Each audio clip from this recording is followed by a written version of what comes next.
It is the B Block Podcast. We are back. This is actually a bonus episode. Did this already, reacting to the Rockets going down 3-1 against the Golden State Warriors. But for me, I thought it was important to bring on somebody that also talks about the Rockets on a regular basis, somebody I can help sort of dissect this, sort of help me digest what's going on exactly with the Rockets. And to do that, I have brought on Lachard Binkley of the Rockets Fuel podcast. And I have been on the Rockets Fuel podcast, and now Lachard is doing, as I say, returning the favor and coming on the B Block podcast to help us better understand what's going on here with the Rockets. Man, I appreciate you for being here. How's it going? Oh man, it's going good. It's always good to talk with you. Like you said, you were just on the Rockets Fuel podcast not too long ago. So yeah, we're ready to talk Rockets. Unfortunately, it's not what we wanted to talk about after another loss, but hey, I'm just happy to be here. Yeah, so let's get right into it because, as we mentioned, I was on the Rockets Fuel podcast, and both of us at that time, this was going into the series before they played a game. Both of us at that time were really high on the Rockets' chances, let's say, Yeah. on not only competing in this series, but actually winning the series. I think I picked them in 7. You picked them in 6. We both Which was liked the dead. matchup. Yeah, and just this is just for the record, in full transparency, because I mean, we're not running for them smoke, and we're gonna still be around. We're gonna, basically be here to break this down. But since I've already taken a swing at this on this podcast just before we got on, kind of breaking down sort of my concerns and frustrations from watching this team over the last week plus. And I want to get from you, what would you say? What has been your biggest sort of takeaway from the Rockets going down 3-1 in this series, and why it is that they have not been able to figure out the Warriors up until this point? So, of course, I had feelings last night after the game. After a tough loss like that, you're like, man, they did this horrible. They did this horrible. They did. But then we kind of take a step back and you look at, they were Alperen Sengun a shot away from this being 2-2 in the series looking completely different going back to Houston on Wednesday. So it's not like the Rockets, got blown out of the building and now they got to figure out, like, how in the world do we beat this team, especially with Jimmy Butler there? It was so many things that the Rockets, if they just did this one thing better, that they could have won the game. I mean, of course, we got to start with free throw shooting. I mean, I have been talking about this all season long, and honestly, I don't know any other way to ask MA because it's really nothing other than him saying, hey, take 1,000 free throws. You have to make them all or make 1,000 before you leave practice. It's not too much more he can really do as far as free throw shooting.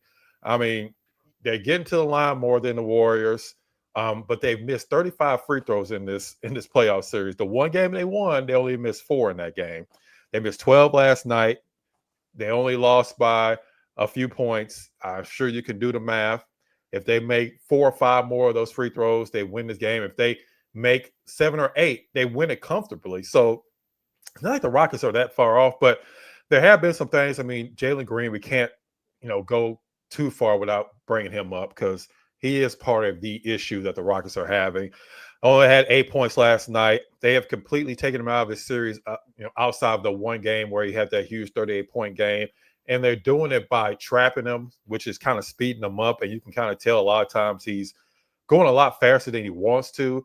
Even when he gets to the basket, he still seems like he's rushing to get the shot off because he's, worrying about them coming over and contesting the shot. So, and we all know, I don't know what it is, Jalen just doesn't get the same foul calls as some other players in the league. So he's not going to get the foul calls, and then he's rushing the shot on top of that. But the Warriors are trapping him. They are forcing him to get the ball out of his hands. So it's not like he's being able to go one-on-one and he's missing these shots. It's just that he hasn't adjusted the way that he should adjust. But we also got to remember, he's only 23 years old. It's his first playoff series. He's not – I know people want to compare him to Anthony Edwards. He's not Anthony Edwards. I mean, I think any logical person can see that. But that doesn't mean that he can't be a really good player and can have an impact in the playoffs. We saw that, like I said, we saw that in game 2. So that's definitely a big reason why the Rockets are trailing 3-1.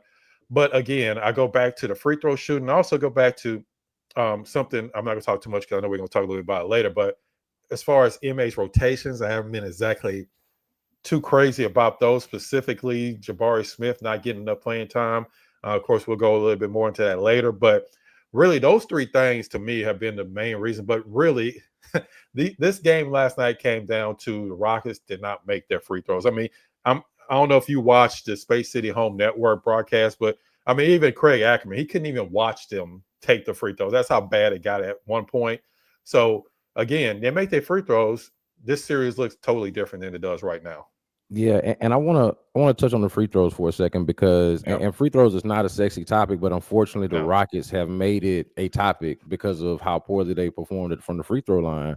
We can get into Jalen Green and we'll get into Ime Udoka's rotations and his performance or his overall performance in this series in just a second. But on the free throws, I do want to point this out. The Rockets, as to put it delicately, as offensively challenged as they have been throughout the year, or yeah, as offensively inconsistent as they have been throughout the year. And given that they have not had really good performances and nights from Jalen Green outside of the one that we mentioned, the one that we all know about, the one game that they won, the 38-point performance, yeah, they do not get enough easy and convenient offense to afford, and really no team should be talking about having 12 missed free throws in a game. I don't really care how good you are.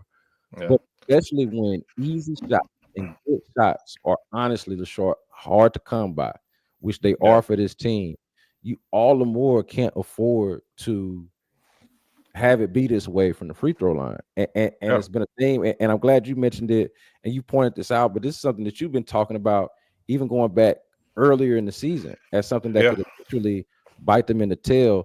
And here we are, just one of the basic tenets of the game, one of the basic components of the game is like shoot, Yeah. 75, 80% from the free throw line as a I mean, team. 70% Yeah, something. Yeah, something. But what they have done and the opportunity cost and just basically from the free throw line, I think has been massive for this team so far. yeah. Yeah, and I mean, they're shooting 63% from the free throw line. They were dead last during the regular season, but at least during the regular season, they shot 70% from the free throw line. Now they're shooting 63% from the free throw line. Depending on where you look, they're on pace to probably be one of the worst free throw shooting teams in the playoff series in NBA history. That's how bad they've been this entire playoff series. And I mean, I go out to practices. I mean, I'm sure you've seen it where I mean, they're practicing the free throws. I mean, it's not like they don't go out there and practice, but of course, it's totally different from shooting in an empty gym than shooting in an actual game. And I mean, we're just constantly seeing it over and over again. And it's not just one player. You can't just say, well, it's just Şengün. I mean, we've seen the entire team, even though Şengün is usually the one that's going to get there the most. So he kind of stands out more than anybody else.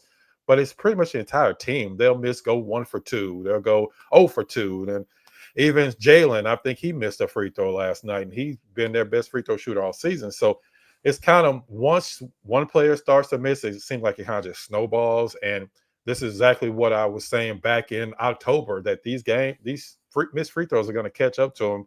And like you said, the Rockets aren't the greatest shooting team. They aren't a great 3-point shooting team. They aren't the greatest when it comes to like you said, getting easy shots or running difficult offensive sets. They are really pretty vanilla offensive team, and when they can't make their free throws and they get into the line as much as they are, I mean, at this point, Golden State's probably like, I mean, we saw with Steven Adams. They went to hack of Steven Adams because they know Adams was struggling from the free throw line also to get him out the game. So Golden State at this point is probably like, we're just going to foul you. We're not going to let you get easy baskets. We're not going to let you just get to the basket. We're going to foul you, make you go to the free throw line, and make you beat us from there. And so far, the game the Rockets beat them from the free throw line, that's the game they won. Of course, it coincided with Jalen, scoring 38 points, but they only missed 4 free throws in that game to win. And you see every other game they've lost, they've struggled from the free throw line, and every single one of these games have come down to the last 5 or 6 minutes. And last night came down to the last 20 seconds. And even though they didn't miss free throws in the last 20 seconds, they cost them a game. If they made their free throws early in the game, just like Jimmy Butler, he went to the line and he made 5 or 6 free throws in the last minute. The Rockets didn't make their free throws early in the game, and now you're struggling to try to score an offense. And we've seen the results so far. So I got another angle on this free throw thing to help segue into the next topic because there's another side of this that, at least for me, has been disappointing in observing the free throw shooting. Yeah, And that's that. I think there's the obvious of missing the free throws, but then the other side of this for me, when it comes to Jalen Green, it's not getting enough of them, right? And Yeah. you mentioned the whistle, and those of us who follow the Rockets and watch the Rockets closely know that his whistle is not it's not as Jalen Green friendly as most guys that have the ball in their hands as much as he does, Oh yeah. and that's his own thing. But I also feel like there is a part of some of the other stuff you were talking about how the Warriors are blitzing him and how he hasn't just Yeah. quite been as quick to react in kind Yeah. to and adjust to the way that he has been defended. So man, I look at this and I'm like, man, you cannot have somebody as much of an athletic mismatch as Jalen Green is, Yeah. and he goes to the free throw line 3 times. He goes to the Yeah. free throw line 0 times. Yeah. He That's goes to the happened. free throw line twice. Yeah. And what I'm calling out there are the 3 games that they have lost so far in this series. He's gone to the line twice, 1 or 2, no free throw attempts in game 3, Yeah. in 3 in game 4. And Yeah. man, look, the game where he goes off for the 38, he's 4 or 5 from the free throw line, but that was a game where he was just lights out that game. Yeah. But if you go back and look at some of his better games, or what is his answer for when his shot's not falling, and we know he's an inconsistent jump shooter. To me, a lot of the time, it is finding a way to force the issue to get to the foul line. The way, and I know he's not a Jimmy Butler. I'm not comparing him as a player to him, but I'm saying the way players like that are able to find their offense by getting to the free throw line, and that helped them get in rhythm. He Yeah. hasn't been able to do that. I know we talked a lot about, not making the adjustment to the Warriors defense, but what do you feel like is the answer for him? Do you feel like there's a way for him to get to the free throw line more? Is there a way to kind of get this guy going? If not in the way that he was in game 2, at least not to where he's giving you single digits in back-to-back games. I mean, as far as the free throw shooting, it's hard because that depends on somebody else helping you out. That depends on the referees actually call on it. And when you get a certain reputation, and whether it's fair or not, earlier in his career, he had a reputation of, well, he'll go to the basket, but he's kind of shying away from contact. So then referees see that and they start to think, well, you're not really getting fouled because you're going to the basket. But we remember you back in year 2 in your first year, and you kind of shied away from contact. You wasn't really that aggressive. I mean, we got to remember these refs are human. They remember things. They put things in the back of their head, and they kind of it plays out. Even though Jalen's now in his 4th year, this stuff starts to play out. And like you mentioned, like the greatest scorers in the NBA, one thing they all have in common, they all get to the free throw line. You saw that with Shea Gilgeous Alexander this year. We've seen that year after year after year with James Harden. That's what made James Harden such a great scorer. It wasn't just the fact that he had to step back 3 and he can get to the basket. It was the fact that he got to the free throw line 7, 8, 9, 10 times a game. So as great of an athlete as Jalen Green is, if you only get to the line 1 or 2 times and you're not Steph Curry, who's shooting 40, 45% from 3-point range, you're going to have a hard time being consistent as a scorer. And we've seen that throughout the playoffs. But as far as getting Jalen going, kind of ties into something with Ime Udoka as well. To me, Jalen handles the ball way too much as a primary ball handler. He's not good enough to be a primary ball handler, and also makes it extremely easy to trap him because when you're constantly bringing over picks, trying to do a pick and roll with him, all the Golden State Warriors have to do is just trap him and make him get the ball out of his hands. And they know that the Rockets are a 34, 35% 3-point shooting team on a good night from 3-point range. Why wouldn't you trap them? To me, they have to get them more on the move. They have to set more screens. The Rockets don't really run a lot of pin down screens, or you see like Golden State. Of course, it helps having Steph Curry, but Golden State is constantly moving. They constantly have guys going back and forth, getting screen sets from the guards, getting screen sets from the forward. The Rockets are a really vanilla offense. It's just basically pick and roll majority of the time because they don't really have a lot of guys that can break down a defense and get somebody open. So to me, you got to get Jalen moving. You got to get him more off the ball screens. You got to get him open that way instead of just constantly having him bring the ball up. And then, I mean, any defense can guard you when you're the one bringing up the ball, constantly. And he doesn't have James Harden handles or Steph Curry to where he can split a double team and get to the basket. It's just not Jalen Green's game. So to me, part of that is on the coaching staff. They haven't been inventive enough when it comes to Jalen Green on the offensive end, to me, especially in these playoff series. Yeah, man. I think that what you're saying is it bears out in how this game started in game Yeah, four, like with Jalen Green with the ball in his hand. Now, the counterpoint is game two, where he's handling the ball well and he's making good decisions and he's finding a cutting him in Thompson, rim running yeah, early in the game, and he's got 4 assists in the first quarter, 4 of his 6 assists for the game or something like that in the first yeah, quarter, and it looks good, but it's not consistent enough to rely on, and yeah, certainly not consistent enough to make a a lynch point or like a key point of your offensive identity. yeah, And I think game four is a perfect example of that. When he's turning the ball over early, they're able, like you said, they're able to double him, they're able to blitz him. And not only are they getting the ball out of his hands, but at least in this game, they're forcing turnovers. yeah, And so man, it was just it's really rough. I couldn't agree with you more. Like, and this I think can even get us to this point about the coaching staff, because like this for me, man, is an issue. Like when you compare, like obviously they got guys that just have not been good enough. I think yeah, Alperen Sengun has been impressive for the most part. I think that obviously Fred Van Vliet found himself in game four in a way that honestly I wish they didn't have to rely on him in the way that they did. But when you talk about this offense, man, you look at the other side, exactly what you said a moment ago.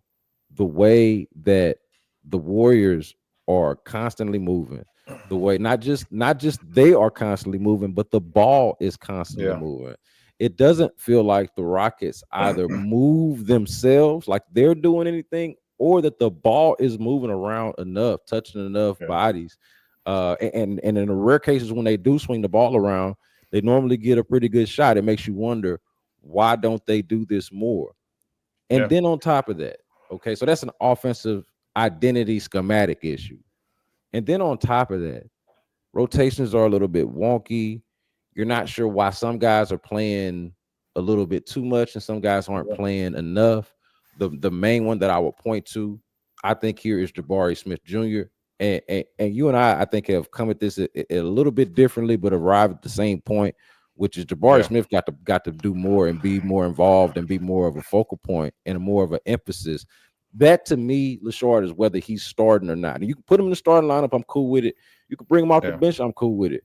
But he definitely has to be a greater part, more of a focal point in what you do offensively, because he is one of the few good shooters that you have, and on top yeah. of some of the other things that he does. What do you think of Udoka and his staff, and how they've been in this series? Both, and I know we talked a little bit already about schematic, but both from a schematic and tactical standpoint, how they have done so far 4 games in. So just real quick on last night. I mean, it's hard to judge them last night because the offense actually shot really well last night. They, pretty much everybody besides Jalen Green, the starting lineup, shot pretty well last night. So I can't say I fault him 100% as only playing Jabari 22 minutes last night, because Ame Thompson was actually playing. He had his best game in the entire series. But you have to look at it overall. When Jabari's on the court, even when Jabari doesn't have the basketball, guess what the defense has to do? It has to guard him. When Amen's on the court, they're forcing him to be the scorer. They're forcing him to make those free throw line floaters or push shots, because they know they can back up and they can close off the lane, because he's not going to take an outside shot even if he's wide open.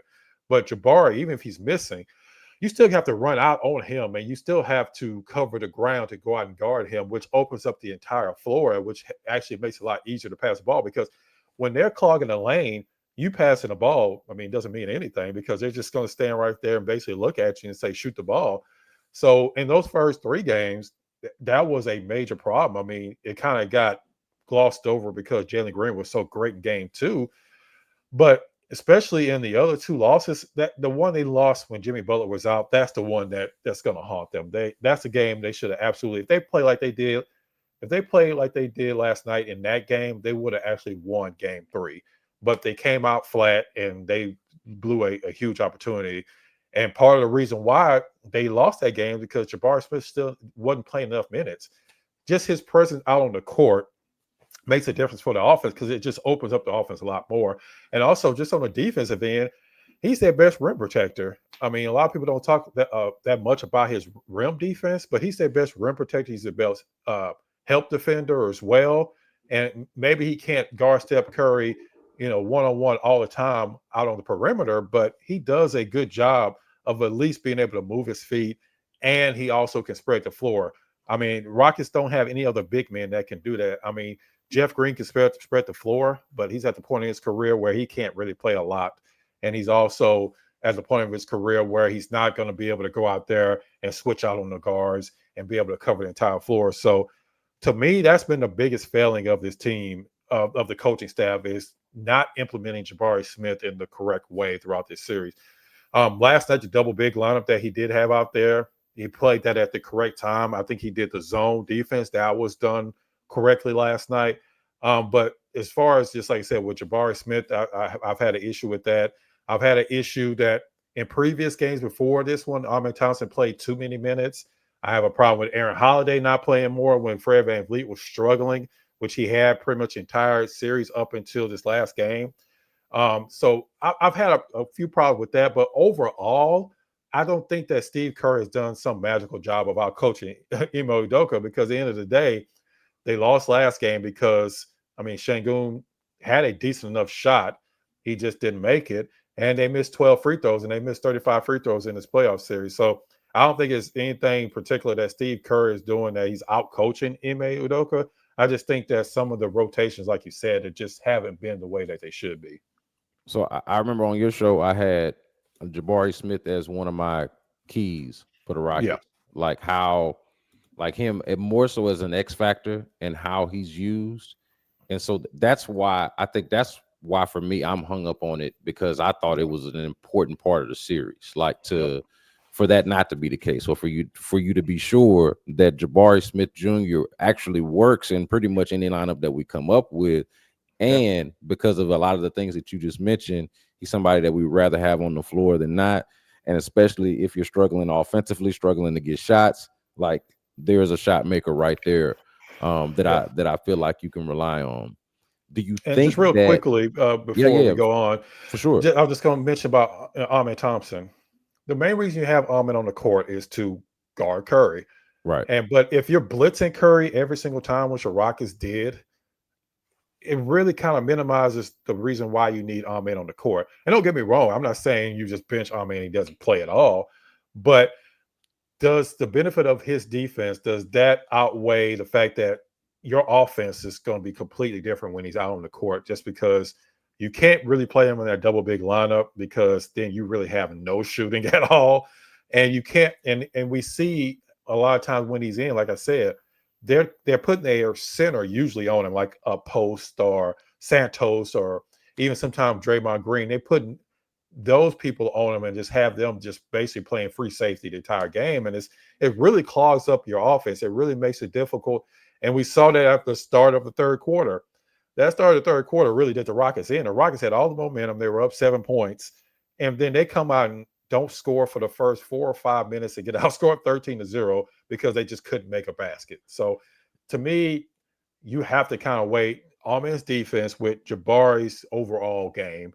And I just don't think that they've done a good enough job as far as that point, at least for me anyway. Well, another way that I would look at it is when you think about how the Warriors have beaten them, and what that should tell you about the impact of a men's defense. Obviously, he is an All NBA Defensive Yes. Player of the Year caliber type of defender. We're not Yeah. taking away from that, but let's just look at the 3 games that they've lost, and so this is what we've learned from watching the games. Steph Curry went off anyway in game 1. Okay. Yeah. So like cancel that out. Cancel Christmas on that. Okay. Now Yeah. game 2, of course, you had an amazing Jalen Green game. They win the game. Let's just chalk that up to the Rockets win. Okay. Yeah.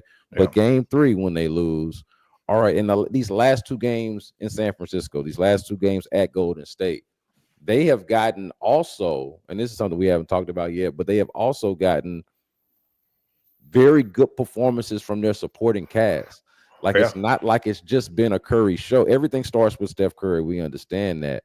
But that's one of the more, I would say, if you're a Rockets fan, another more frustrating element of this is that you've watched now twice in a row the likes of Buddy Hield and or Brandon Przemski or Yeah. Quentin Post or Gary Payton II or any combination of these guys outplay guys like Jalen Green.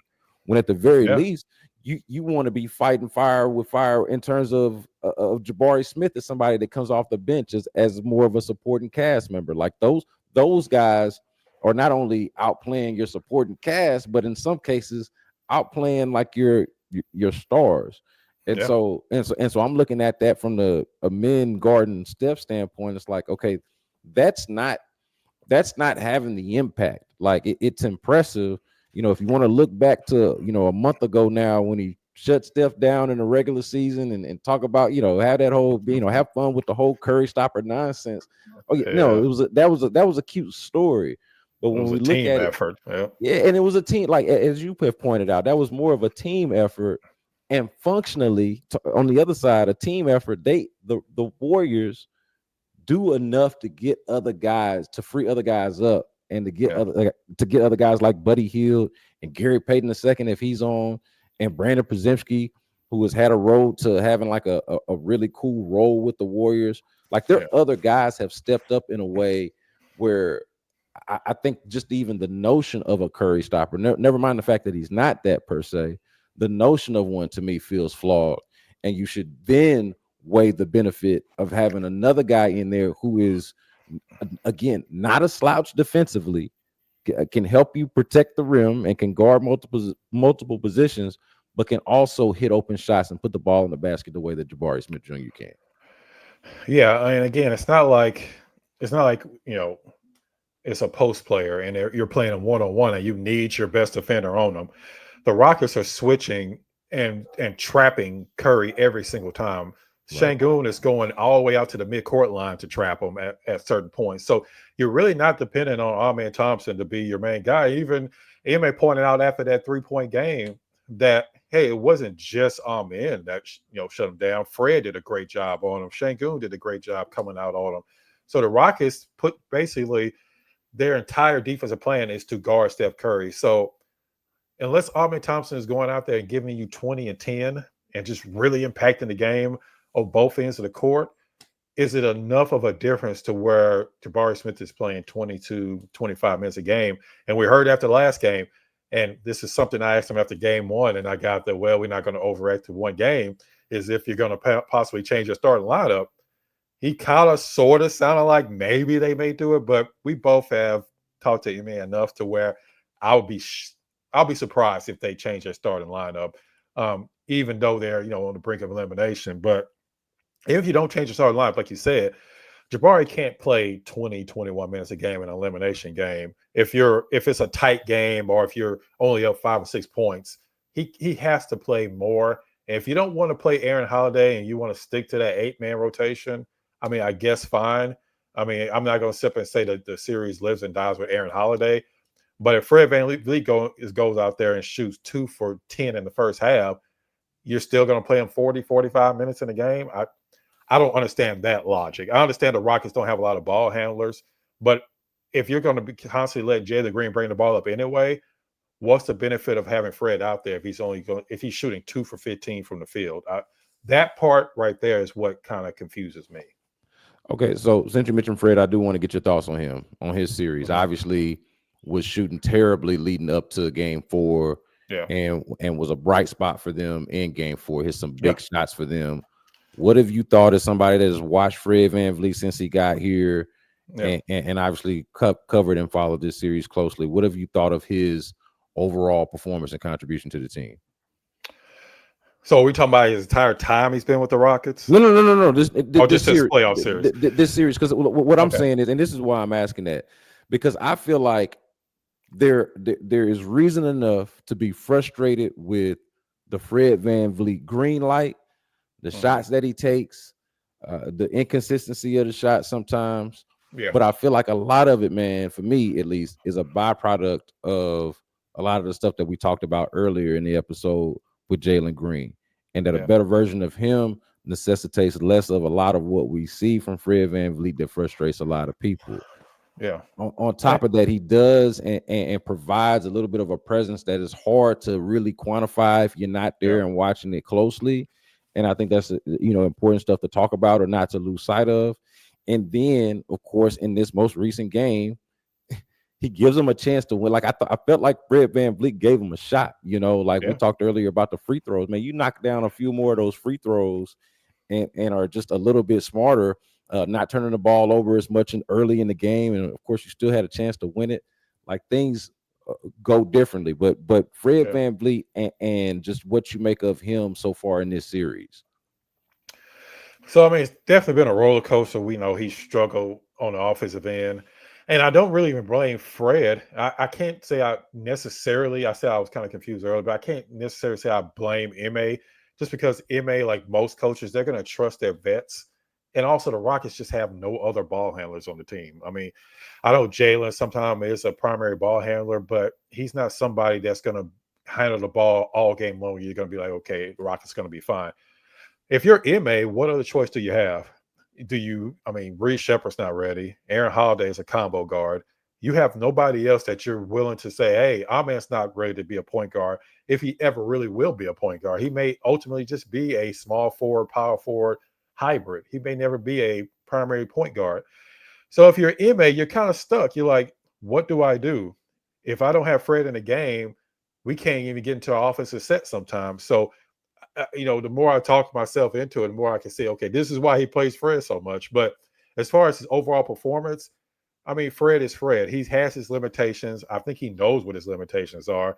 And sometimes some of those shots are not even his fault. It's just the offense bogs down, and then he's having to throw up these grenades with 2 seconds left on the shot clock. And it looks like, well, he's just kind of just going out there freewheeling and kind of throwing up bad shots. But a lot of times they give him the ball with 2 or 3 seconds left, and he's usually the one throwing up a 30-footer, hoping that it goes in. So it's kind of a balancing act. The Rockets don't have a better option. They don't have a backup point guard at all. So that kind of also goes back to some of the criticism that I was talking about during the trade deadline, that you didn't go out there and get another backup point guard. And maybe one wasn't available, but you kind of saw what your roster was. You saw that Reed wasn't ready to be that guy, and you didn't get that backup point guard. So now Fred has to play these 40 plus minutes a game, even when he's struggling from the field. So it's kind of a catch 22 for MA. You put Aaron Holiday in there. Will you be able to get into your offensive sets? You leave Fred in there.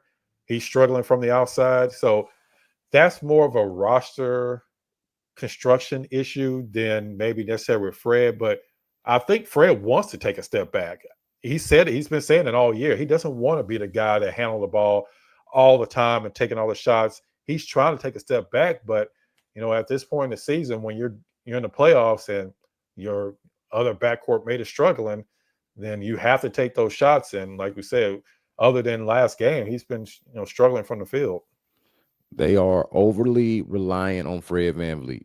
Yeah, And that is the issue. I know it's a roster construction issue, but it is also a performance issue as well on the part of, and again, this is not on Fred, but on the part of his teammates. Like, yeah, and again, this is not to pile on nobody, but this is just kind of to tell it like it is, man. Watching Fred VanVleet out there, feel like he's got to chuck up as many shots as he does at times. Feel like yeah, he's got to him out at times. And again, to his credit, whenever we talk to him about it, he has been on the record of saying we are at our best yeah. when this version of us, the best version of us, is when we're playing through Jalen and Alperen Şengün, when they're Exactly. at their best, and then we're able to, in so many words, more or less, supplement. You know, Yeah, and when you find yourself in a situation where Fred VanVleet has to play an outsized role, I feel like you're asking for trouble, and that's not a shot at Fred VanVleet. That's a shot at, hey, not recognizing what the moment calls for, man. The moment yeah, calls for, for you to kind of step up when it's time. I honestly do. Since you mentioned Reed Shepard, he's not an option mhm. in this series, okay. But since No, we're here at the end, I do want I do want to throw this out there. Something that's got me thinking about the whole Fred thing, yeah, about the whole Jalen thing. Lachard, I am intrigued by what is Reed Shepard exactly? I don't know, and he was picked in at number 3 overall in a weak draft. We've seen Yeah. some things from him this year that are interesting and intriguing, but overall, man, his rookie year, he wasn't really ready to play physically. I know we both seen him up close. He doesn't really look like he's ready to compete on that level. Yeah. I'm I'm really curious when we talk about where the Rockets go from here, and I don't want to get too far from this series, but I think I see Reed Shepard there, and I'm thinking, man, look, ideally, that would be somebody that could play for you, right? Like Yeah. ideally, that would be somebody that could help you with the Fred VanVleet over usage issue, right? Which was a problem for them last year, being overly reliant on Fred VanVleet. But when I look on the other side and I see what the Warriors are able to do with Quentin Post, and then I'm like, man, you got the number 3 overall pick over there in Reed Shepard, man. Do you have a feel for if he's somebody that could maybe contribute for them next year? Is this more of a developmental prospect? Like, what kind of outlook do you have on Reed Shepard as far as his future with this team? I think the people that were saying, "Oh, he can be the backup point guard or future point guard," I could be wrong. I don't see him in that role. I see him, funny enough, I see him more of an Aaron Holiday role. Now he could be better than Aaron Holiday, but I see him more of as a combo guard. I see it as somebody that can fill in as a point guard, but I can also fill in as a shooting guard because he has the skill set, but like you said, as far as physically, will he be able to do those things? That's the question because you can have all the skill set in the world, but if you're not physically able to get to certain spots on the court, or you're getting bumped off your spot when you're trying to go to the basket, or when you're taking a shot, you're not strong enough to get through contact, that's going to be kind of difficult for you to kind of succeed in the NBA. And even with players his size, like a Chris Paul, people forget Chris Paul was really athletic in his younger days. I mean, it wasn't like he was just And, always and this, strong too. yeah, and strong. Fairly Exactly. strong. So it's not like, yeah, he was only 6 feet, but he was extremely strong. And now, he's older, that he's playing a different type of game. But you still have to have the physicality to be able to play in the NBA, especially at that position, especially when you're not a high flyer or you're not somebody that's extremely skilled as far as a ball handler, or you're not John Morant, where you could just blow by everybody or jump over them. That's not going to be Reed Shepard's game. Reed Shepard's game is going to be the in-between game. It's going to be coming off of picks, something the Rockets really don't do, which is maybe another problem, but coming off of screens and getting his points that way. He can get to the basket, but that's not really going to be his primary game. He's going to really have to develop that floater because he's not going to be somebody that's going to be able to constantly get to the rim. That's just not going to be his overall game.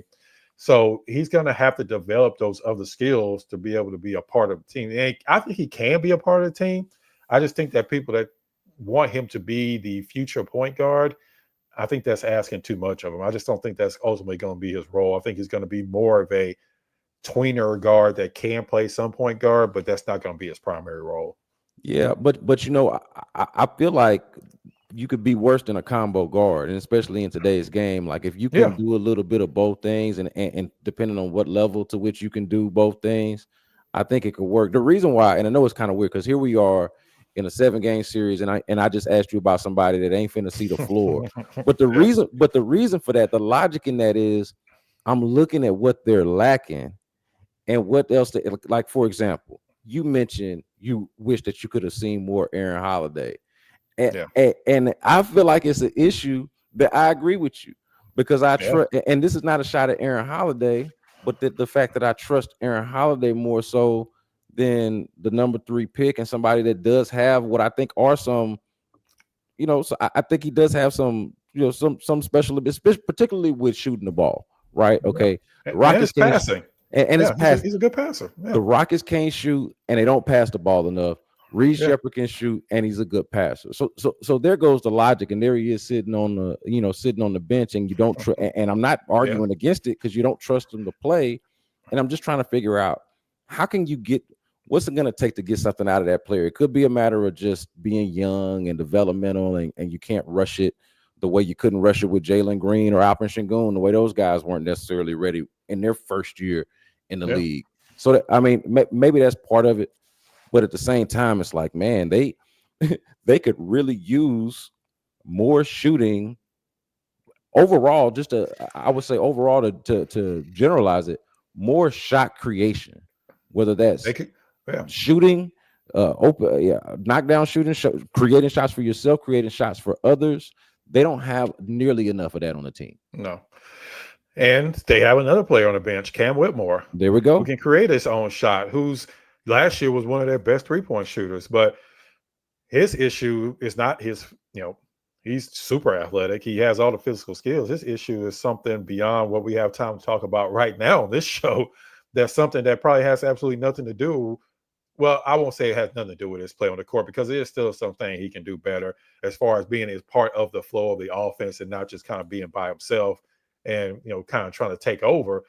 But a lot of his issues and why he's not on the court is not necessarily anything to do with how he plays the game. So that's a whole different story for a whole nother time. So you have players on your bench that MA just doesn't want to put in the game, and Yeah, we, for different reasons. So yeah, you're kind of short on who you can bring in. I mean, like I said, we're talking about Aaron Holiday, and it's not that necessarily Aaron Holiday, oh, he's just this much more skilled than the other players we just mentioned. But I guarantee MA trusts Aaron more than he trusts a lot of the other guys on the bench. And even though he hasn't really played them that much, but he trusts him as far as he's not going to go out there and make a bunch of mistakes, because we all know you make mistakes in the playoffs, man, they are magnified to a whole different level than what you see in the regular season. And that's why he's running with a really short rotation, and he's probably going to do the exact same thing in tomorrow's game. yeah, man. Look, that's the big thing is like the rotation and feeling like you don't really have a lot of great options that you trust. I will say on the Cam Whitmore point, just as an aside, it does feel like if they had more of an offensive identity or more of an offense at all, something for him to abide by, then Yeah. maybe he wouldn't look like a bat out of hell out there the way that he does sometimes.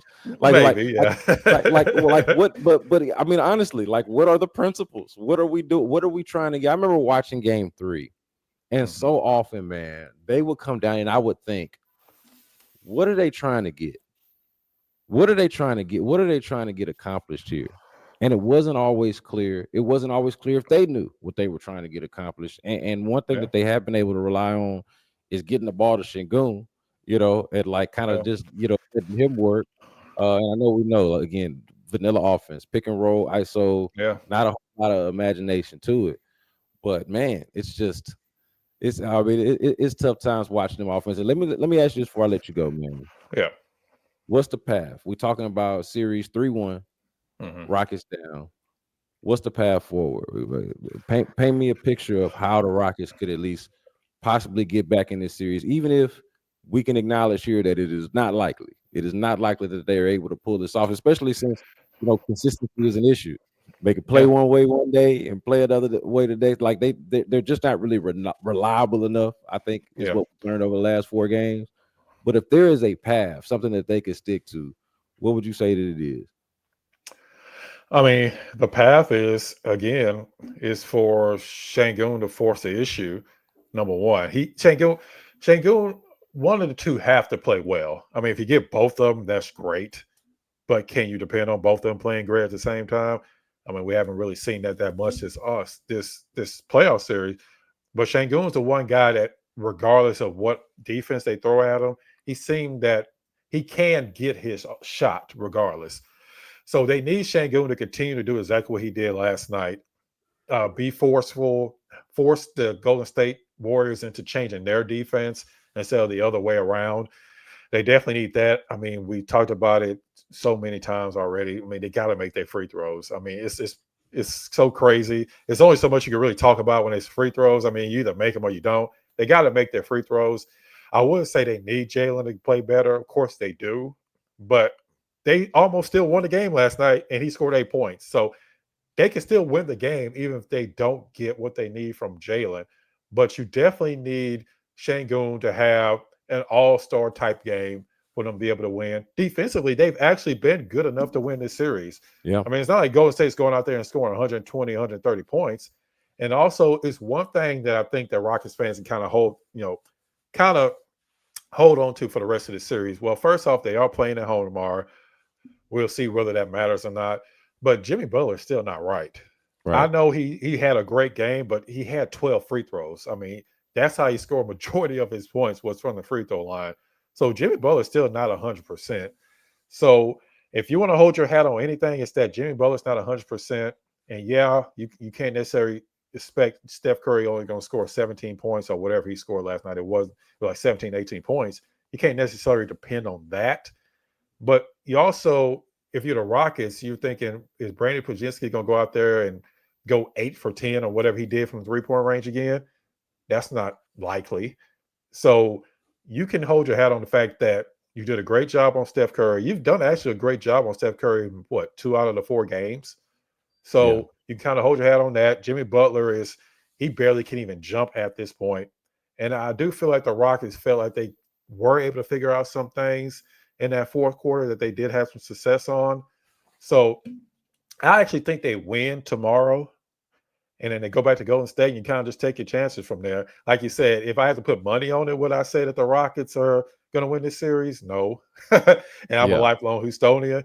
But can they win the series? Yeah, it's still a possibility. I mean, it can happen. This isn't the 2018 Warriors they're facing.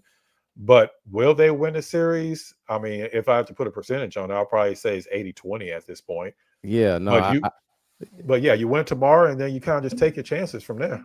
I agree, man. I think the odds are obviously against them, but I'm glad to hear Yeah. you say, like, it doesn't sound like you think I'm crazy for thinking that Yeah. there are some things or there is like a path like everything that you just mentioned, man. For as like disappointing as it might be for a Rockets fan base to be down 3-1 and the Yeah. likelihood of losing this series, you've been in this series for the most part. Yeah. Like every game has been competitive for the most part. I think has been there have been competitive stretches throughout every game. There's been no game where you felt like the Warriors, maybe save for some moments in game one.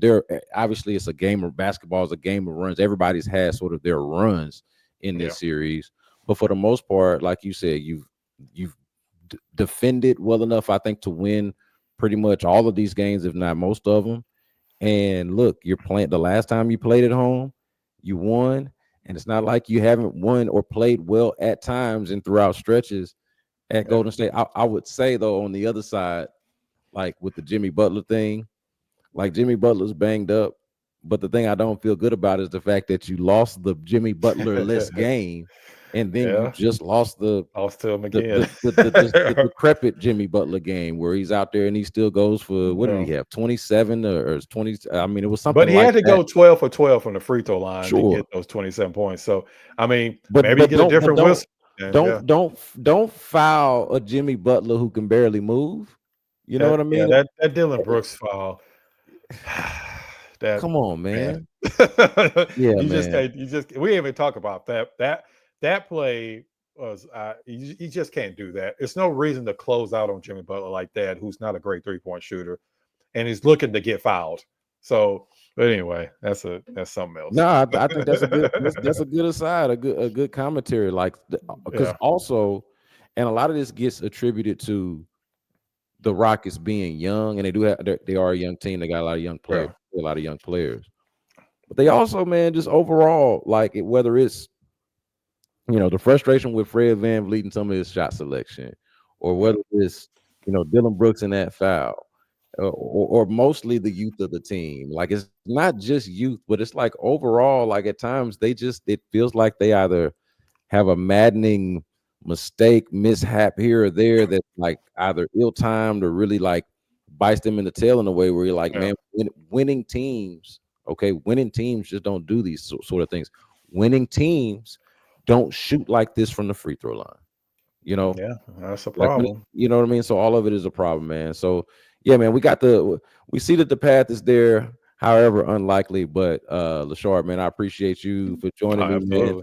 Man, tell the people about where they can find your written work and also the Rockets Fuel podcast. Of course, like Rocketsfield Podcast is on YouTube. You can definitely check us out there. I always have, pre and post game and, whatever different events I go out at, that's all up on the channel. And of course, you can find my written work over at Rockets on that side, which is part of Sports Illustrated. And you can always find me on, I like to call it Twitter X at Binkley Hoops. I'm always up on there, sometimes a little bit too much, but you can always find me on there as well. So yeah, that's where you can find me, pretty much all my work. Man, hey, look, man, I respect the work and I appreciate the work. You are one of the ones that I follow when I can't be there myself. Listen to the podcast and follow the work. So I appreciate and respect Uh, what it is that you're doing. And I appreciate your time, man. I appreciate you for joining me, man. Absolutely, man. Anytime you want me on the show, definitely let me know. Like I said, same thing, man. I appreciate. I listen to what you have to say because it's always knowledgeable. It doesn't come from a point of hate or not knowing what you're talking about. So I always appreciate what you put out there. Appreciate that, man. That is Lachard Binkley joining us here on the B Block Podcast. I want to shout out Foolish Club Media one more time. Appreciate y'all for joining the podcast. Make sure that you subscribe, rate, review. Also, tell a friend. That's how you help grow the podcast. And until next time, y'all be good.